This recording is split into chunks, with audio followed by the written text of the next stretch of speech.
This week I thought I would take you on a little journey in my sketchbook, and so I've laid down some paint here, just varying colours, not too many different colours, but just sort of cools and warms, lights and darks.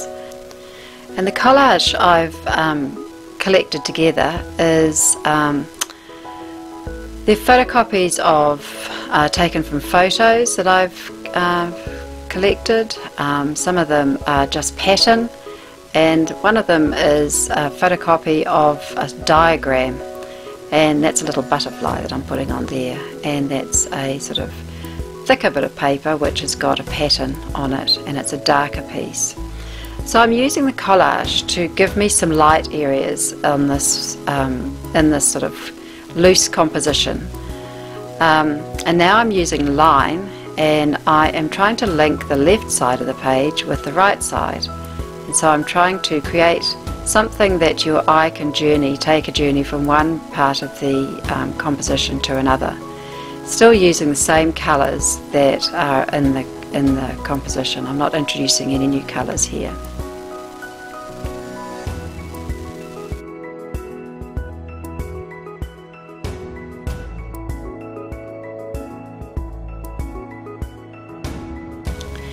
I'm also contrasting the way that the paint is put on. Underneath the first layer, the paint was very loosely put on, just with a broad brush, or even with my colour shaper.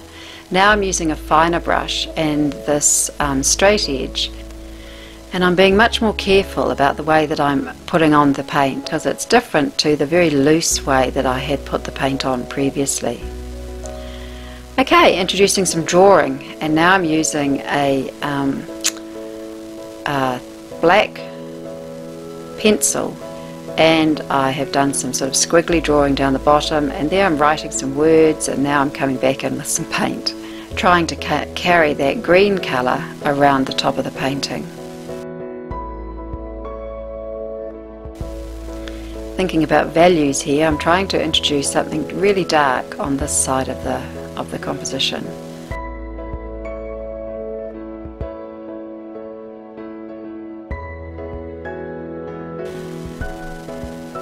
And something really light.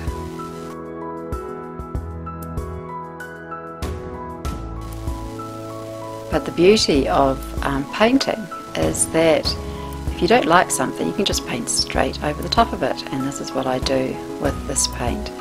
And this is one of my favourite tools, the colour shaper, because you can apply the paint, you can scrape back, and you can create lovely texture and accidental marks with it.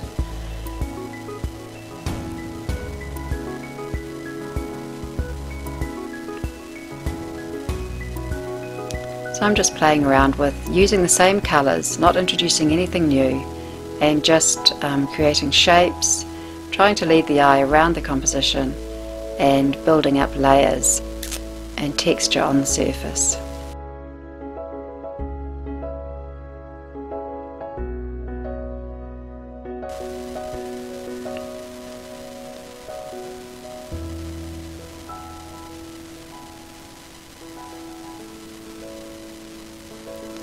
It's lovely to be able to see through the paint to underneath layers, and then it's also lovely to have thick paint where you can't see through, so you have that difference again.